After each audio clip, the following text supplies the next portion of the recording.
They gave them a document. For you, it's using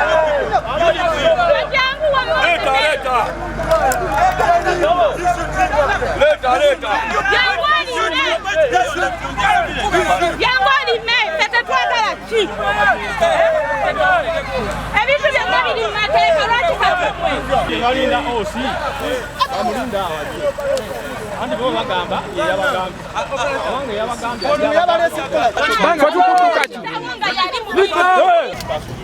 Who is our party? Is it us? No, we have no problem with the Baba. Mututte lero tusazeewo mututte sityasire wamututa mututte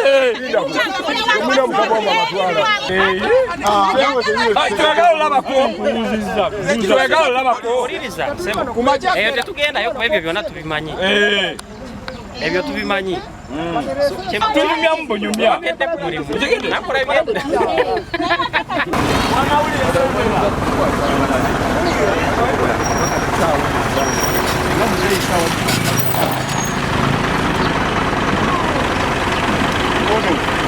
I found out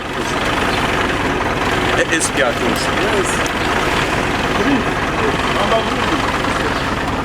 The sauce. Other one. Driver. Operator. Operator. Operator.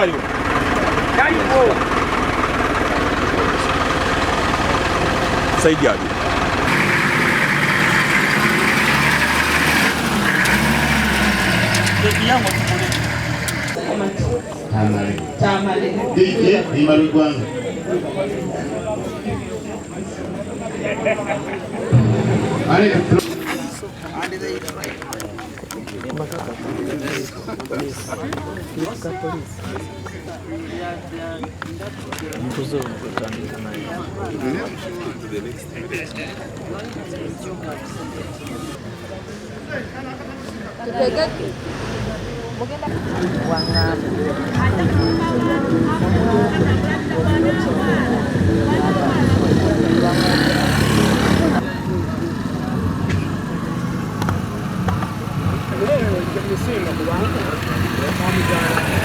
Fando ndesewo ndo mkamaji kamaje muchi ndio dawa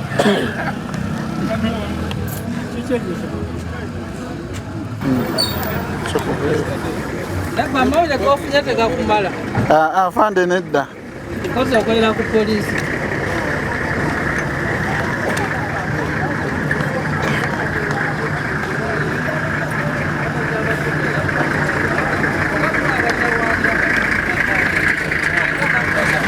Mutwale ko. Ninye mabega. Ngenda kulinnya.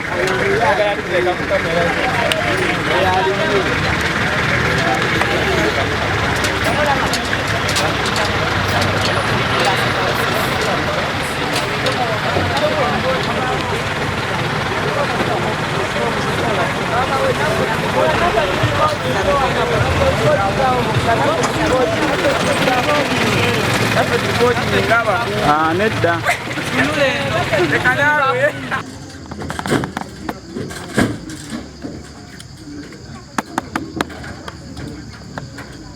They will change after passing through town.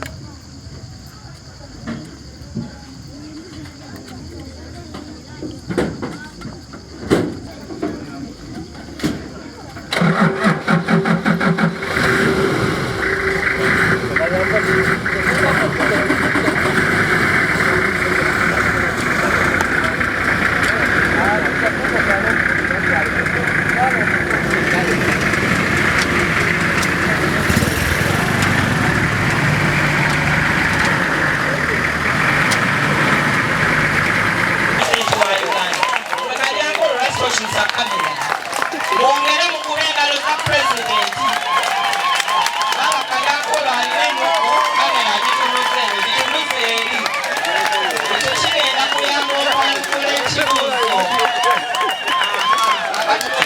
genda kola ki verify nga tajja kuwanya ekitiibwa nga ky'omugambi. Nange kennyini osobola okumpa amawulire kasaga banga matuufu. Naawe ne Katonda abantu abo basatu fekka. Enamba yange eti 0740 kuuza enamba yabadde tokinanga afande twali mu meeting tuli eri mu central meeting mugiwandiika enamba enzo bayamba tomanya oba oyinza okuyamba banna abaali 71 0740 kono. Eyo enamba ejja kukyuka bwe bakuba kirunku birangirira kujja era nga tutandika twekatizwako abantu abalala.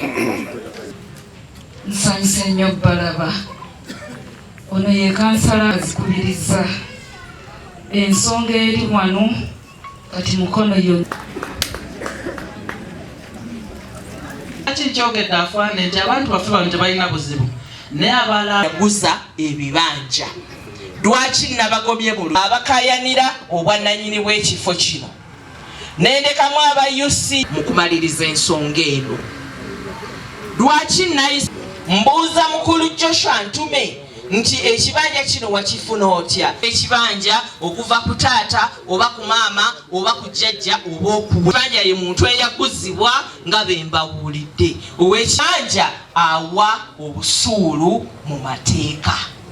Joshua ye yabuwawa yabuwa ewa Church of Uganda ya private mail.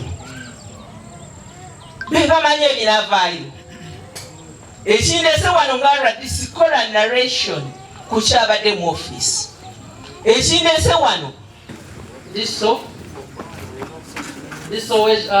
waffe ow'emukono Mukama Katonda abantu mama mayi muna mumuwa kunyimbira oli anizo mukama waffe ajje njatwa Lieutenant Kano Segoja ande nsaba nti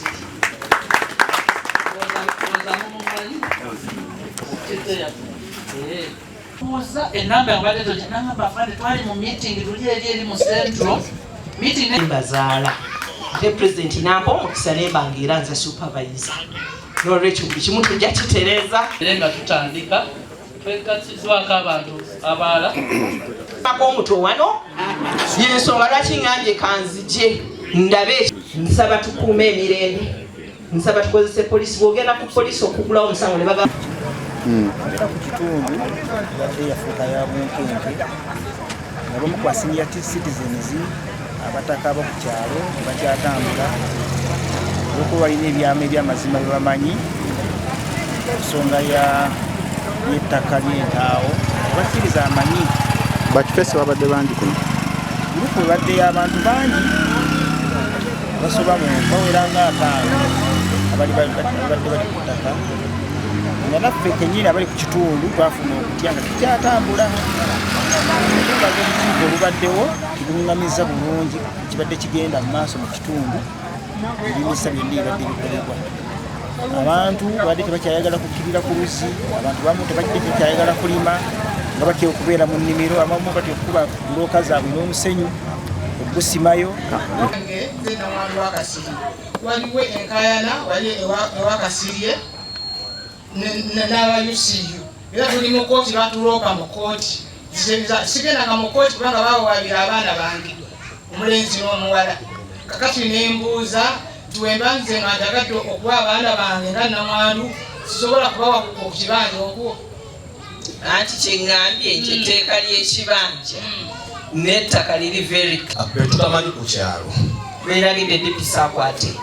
nina mutabani wange bamuyita Peter tukisemera eri omusenyu tukubirayoko ne ku buloga naye bwe bakkirira wansi bagamba ani abalese mwe baani nogamba nze nazaalibwa 1882 ku ntaawo naye otunuulira omuntu nga tomumanyi najja nayagala sebo okufunza ng'ate nga gozaliddwa na ku kyalo kuno ye bafuutu kasome kasokoso simanyi luddawa nga tomumanyi namumanya olaba nti ali mu ansa zange nga tomumanyi namumanya bagenda ne balumba mukyala wa mutabani wange Peter ne bamuteekamu n'akambi alina abaana naye mu kirombe fe tuli bakozi ekirombe kiri eno wansi kiri ku ttaka lya UCU.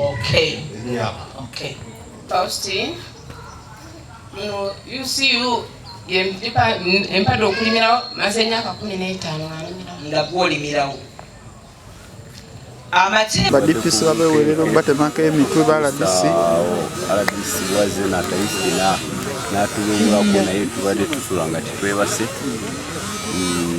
nga abakifesi bebaleeta olwokukuuma ettaka bano basaawa emmere yaffe kasooli muwogo almost 30 acres za kasooli n'omusaawa yina nabwaawo so ne baba nga baleeta bano ne babeera mu gadde naawo babadde basula ng'abantu tebakyebaka n'okwebaka tubadde ku bunkenke okuba nga batulumba mu mayumba babadde bajja oluusi nga batusanga mu mayumba gaffe ne bakusaba n'amazzi ag'okunaaba by force. So RDC kyakoze kirungi kitutaasizaako at least tujja kubeera n'obuweerero tukyewuunya kubanga olwokuba eki kyemwewuunya kubanga omukulembeze waffe ate bamwewerera naye okubanga bamuggyako omutwe awo naffe kitukubye wala okuba nti abantu bewerera ne RDC omubaka wa pulezidenti mu kitundu awo naffe kyetutategedde kwegamba amateeka abantu bagadde okugatwalira mu ngalo nabwe balowooza alina enkaayana ennyabo kubaddeko ababadde balimirako emmere yaabwe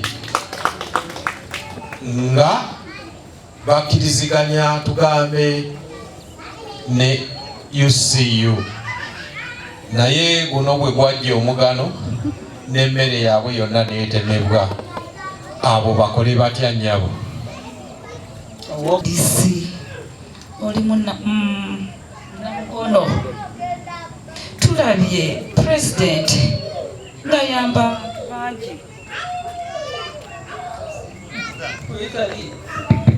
ng'abayamba ku ttaka naye lwaki issu y'entaawo etutte ebbanga ddene batuyambe batwanguyiza abakooti basale mangu omusango tumanyi nanyina ettaka naye tuludde tuyayaana we are ready to buy ourselves if possible ekyo kyetukusaba mama Seruwaji David ndi wano kulwa mukama wange chairman Elson Mwamale mukimanyi tabeerako bulungi n'obuvunaanyizibwa yabundekera tugezaako okubutambuza tuzze wano okwongera okufuna emirembe ku kitundu kyaffe olw'embeera erabika nti ebadde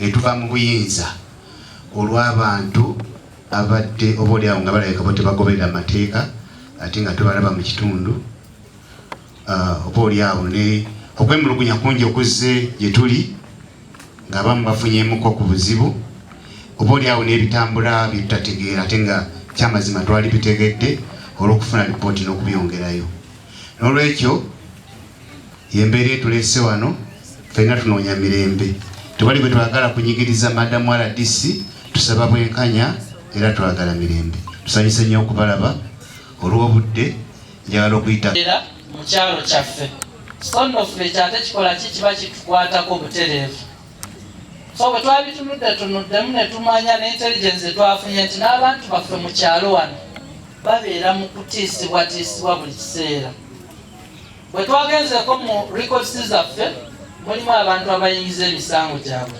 ebintu bye byononeddwa bakubaganye emabekakaawo omulundi gwagwasooka najja neetegereza ensonga eno ekitundu ekirwanya abantu kyekiriwa so gye tuzze tusembera twetulaba nti bwe tusirika ennyo embeera eyinza okwonooneka sinakindi omusaayi guyiike oba omuntu abeere ng'asobola okufiira wano ekyo kiba ate kyaffe kiba kidde ewaffe so bwe nalaba nga byonna embeera eyagala kwonooneka nnyo ne ŋŋamba kanyanjulire mukama waffe RDC ne ttiimu yaffe endala eya security tubeere nga tukolera wamu tujje tubeere tugonjoola embeera eri wano kyenjagala okubabwira kiri kimu nti ensonga y'ettaka gweneerwanya oba anaafuna obuzibu ku nsonga y'ettaka y'oyo omuntu atakozesezza magezi oba bwongo. Lwaki? Nti ettaka lyo libaddewo era lijja kubeerawo. Ekikyuka kiri kimu bantu n'ebintu ebibeerako. So bwe tuba nga tetulikutte bulungi lijja tuleetera obuzibu. Abamu litwale mu makomera, abamu tukole ki tuliyingire. Kubanga tulaba ebintu bingi nti nga bwe muliraba liiryo eritulwanya, bw'oba teweegendereza lyo lisigala nga bwe liri. So bwe twalaba nti kifuuse ekizibu wano mu Ntaawo, ate si ku ttaka lyo lyokka naye ne ku bitundu ebyetoolodde ne mu bantu baffe abatalina mu bino, nabo ne baba nga batandise okuba nti bafuna obweraliikirivu. Kyetwava tusalawo ne tugamba katusabe bakama baffe nga security tukwasize wamu tugiyingiremu, era ekyamazima kati tukoze ki? Tugiyingiddemu mu lwatu nga weemuli. Ffe kyetwagala ekituleese wano kyangu nnyo, twagala kakasa nti emirembe gibeera mu kitundu kino. Gwe mulamu omukulu era nsuubira nti meeting eno weggwera tujja kuba nga ffenna tusobodde okuba nti tufuna emirembe, tetusuubiramu bino na bino na bino. So kyekituleese weewaale ekigambo kooti kangaru. Kooti kangaru mbi nnyo. Bw'ofuuka omulamuzi n'ofuuka buli kimu, lazima bajja kutereka. Twewale kooti kangaru. Bw'oba otunuulidde abakulu abatudde, abakulu abayofu abagambibwa nti bwe bannannyini ttaka tebannalwana, aba CU tebannalwana, naye gwe oyagala okuba n'okusinga nti bo abagamba nti be bannannyini. Tokiraba? Tuddeko emabega, totambula kuyita w'obeera. Kijja kutuyamba. Omukulu DPC bw'abadde ayogera, ettaka lino buli mmotoka ezze wano teyinza kugenda nalyo, era ligenda sigalawa. Ebipiba ebiriko bigenda kubeerawa. Buli kimu kyonna ne nannyini lyo anaasangibwa nga ye nannyini lyo era ajja kulisangawa. Kati gw'ofiira ki? Lwaki bakuteekamu ebitaliiyo? Nga balira gye babajje nga bakaffe batuleese kuuma kibanja kya Muzeeyi Joshua. But the leaders are here watching. Mwasuze muyingiza abakifeesi ekiro kya leero ku boda, mu Ipsam, mu Subaru, bajje bakuume, era mwatu-intimidatinze nti tetutawaana okulinnya wano. RDC omutwe bagwagala wali, n'ogwa DISO wali, n'ogwa DPC wali.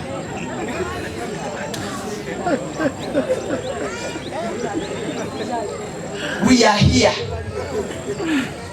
because Mukono tagenda kufuuka kyabyono, kwegamba Mukono kifo kya bwesiimi. Eggulu liri wano Mukono, lwaki temwagala kuyingira mu ggulu ly'e Mukono? Obanga temulina bakifeesi, ani yakikoze? I tasked my OC station and my GISO to do thorough investigations. Eyaguze scrap, eyeetabye mu kutunda, eyeetabye mu kutema, you are going to answer this case. Tugenda kukkiriza kuzannyirako na kuleeta insecurity ku Ntaawo because mulowooza nti tewali bukulembeze. Obukulembeze weebuli.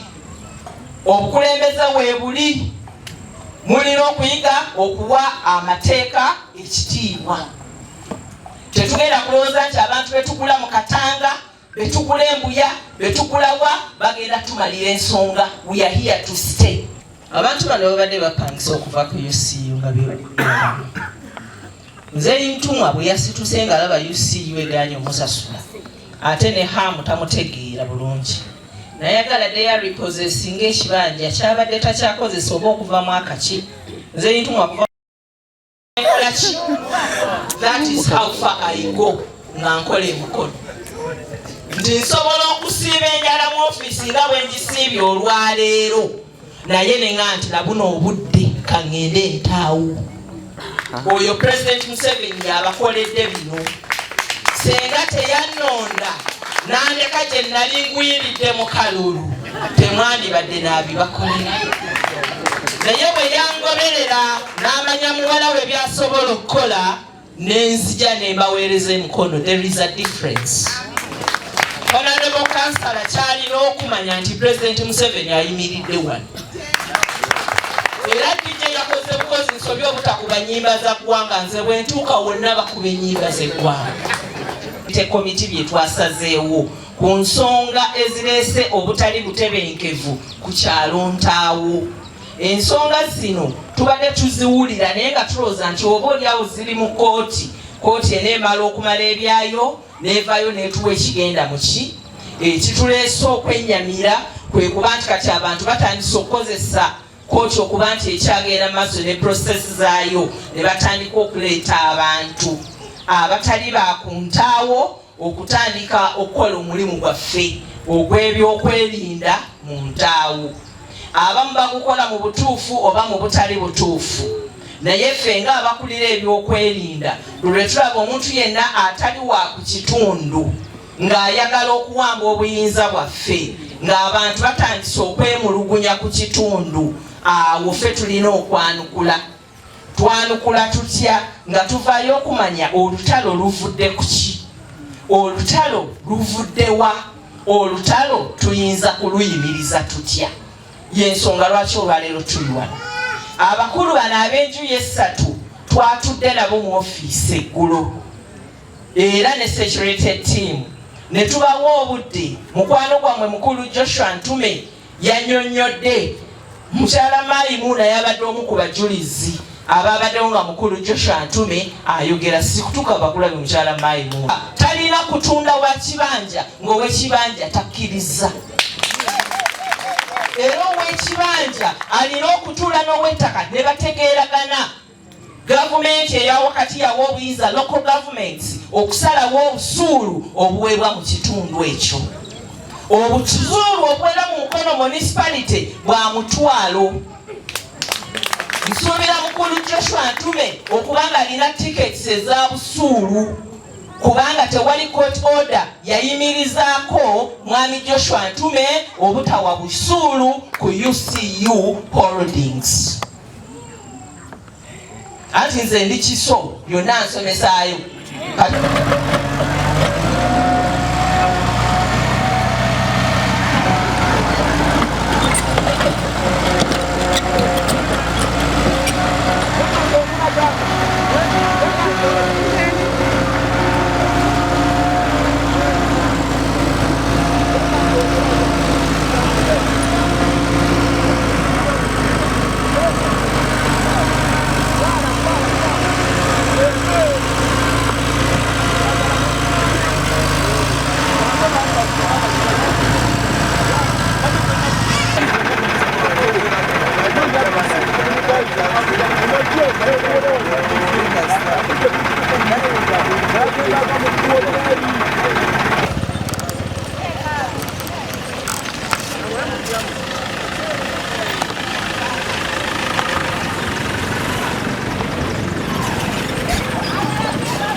Ow'ekibanja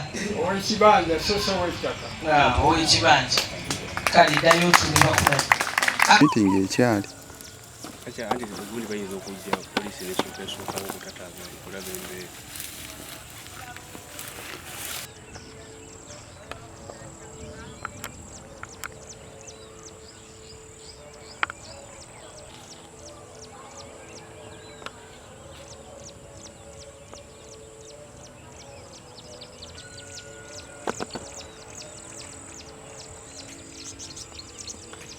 abadde ndi awo abannemese kati yekaamu nzibiri ku kibanja kyange ebintu byange byayita mu mateeka omulamuzi owa high court emukono nasalawo nti ebintu bya muzeeyi byonna bituufu tewali kyabanjibwa bakola ze ntuufu nagamba abayunivasite okuleeta empapula ezaabwe nezibalema awulira kakati ate bwe tujja tuwoza omusango omulamuzi n'agamba nti n'abawaabira muzeeyi si be baali abatuufu mwe muli bapakasi bupakasi John Amala ne Mutyaba mwe muli bapakasi bupakasi si mwe mwalina abatuufu okuwaabira muzeeyi n'olwekyo omusango muzeeyi agende akozese ekibanja kye nga bwe kyali mu kusooka talina kyapa ekyapa kye tekinnaba muddizibwa kuba yali awaddeyo liizi hamu mukasi ekyapa kyabwe tekinnaba baddizibwa kuba liizi yabano ekyaliko abayunivasite nabo liizi yaabwe baali bataddeko ate ku mayiro baali bataddeko ekyapa kya freehold ate nze baali baŋŋambye nti bagenda okumpa ekyapa singa bampaako ekitundu ekya ekazi 3 n'ebitundu 3 nyinza ekyapa kigaanye tebakimpa kutuusa nze lwe neddiza ekibanja kyange kyonna nga bwe kyali oluvannyuma kaakati RDC n'atuyita n'agamba nti ekibanja ekyo nze nkiddi ekibanja ekyo Joshua toddayo kwongera kukikolerako kukikulaakulanya tokola ki kuba kaamu nannyini ttaka biki neŋŋamba nti no kaamu okubeera si ye nannyini ttaka si yayinza okugaana okukulaakulanya ekibanja mu kitundu nze nkayanira kibanja ate bo nteeka ku byattaka nagenza okulaba nga tebinkolera nagamba okujja eno okuba olukuŋŋaana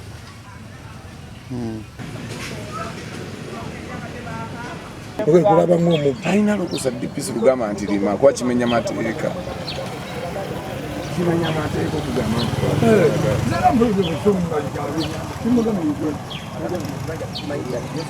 kituuse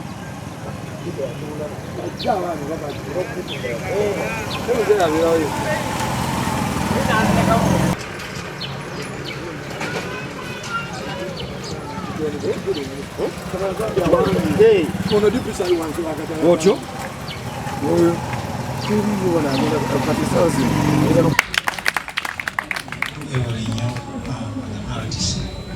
manya Fadlu Tsonga musiko hamu kasa aluzi abisiwe balenyo tusinye zebampita Colin Kabiswa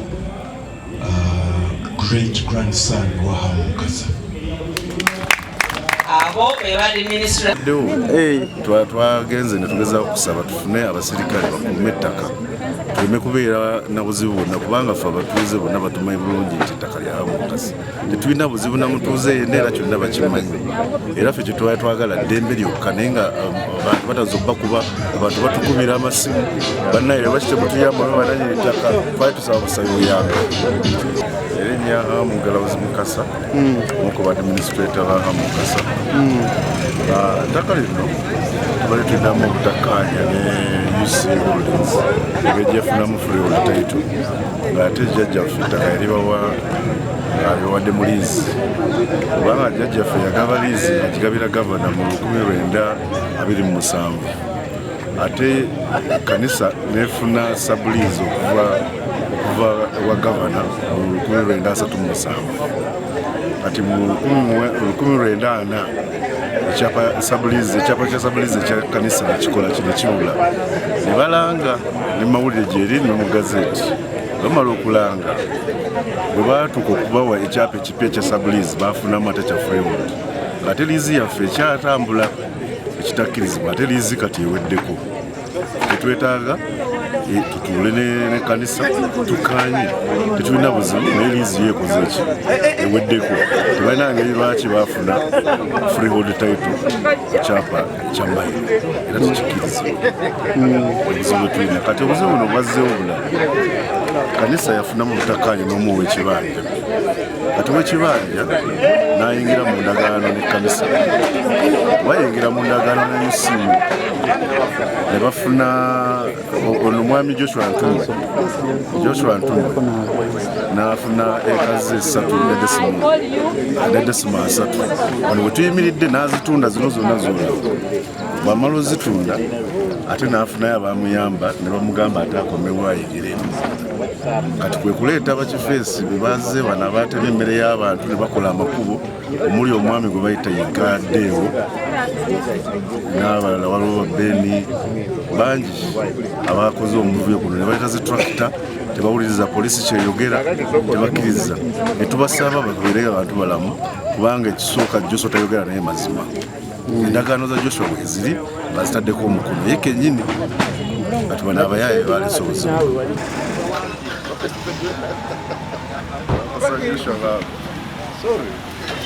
kifeesi tukivumirira era tusuubira nti no security agencies nga bwe zitandise okukola zijja kukomyawo emirembe ku ttaka era kifeesi bona bagobebwe ku ttaka babeerewo nga waliwo emirembe nga institution twagala kukayanana muntu yena era twagala abantu bakume amateeka paka koti bwena asalawo Samuel Chiryaye kola ne Mwarake Advocates baloya ba UCU na UCU Holdings Limited. UCU Holdings Limited bibananyi ni ttaka lino erikayanirwako balinako ekyapa ate balude nga balikozesa naye mu biseera by'emabegako tulabye nga abantu banjawulo nga bajja nga bayingira ebitundu ku ttaka lino nga baclaiminga nti no balinawo ebibanja ate nga university tebamanyi abalala babeera nga bakola the interest of other people naye nga bagala kunyaga ttaka naye ensonga ezimu ziri mu kooti era tulinze kooti okusalawo ku nsonga ezo ezimu aba trespassers bawaabirwa era tusuubira nti no kooti zinakola mulimu gwazo ditamininga ni nanyini ttaka oba bano bayingiddewo ddala balinawo ebibanja banene era tusuubira kooti ejjakukola mulimu gwayo era tutuke ku mazima ebiseera ebimu wabaddewo some kind of misunderstanding nga batuuze abamu bagamba nti family ya Hamu Makasa gye bamanyi nga nanyini ate nga UCU ddala okuva mu registered trustees of Native Anglican Church balinawo ekyapa kuva mu 1940 kutuuka kati era tetufunangako ekiragiro kyonna kuva mu authority yonna ngesezaamu ekyapa kya university so ku lwaffe tugamba ettaka lya UCU era abasalambirako tukivunaana era tulinze kooti esalawo kusonga zino temufaayo mwe muli emiraawa mwe tujja kukakasa oba mutemuyamirawange mwana nga tewali wolinyira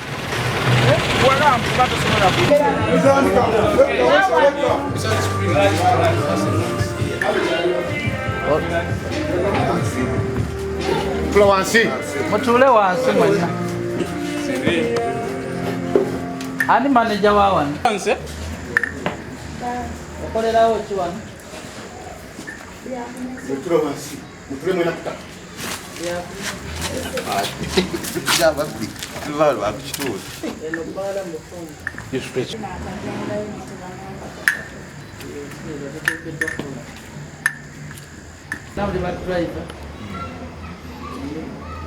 be bano bokka abali wano balina wano zino silogi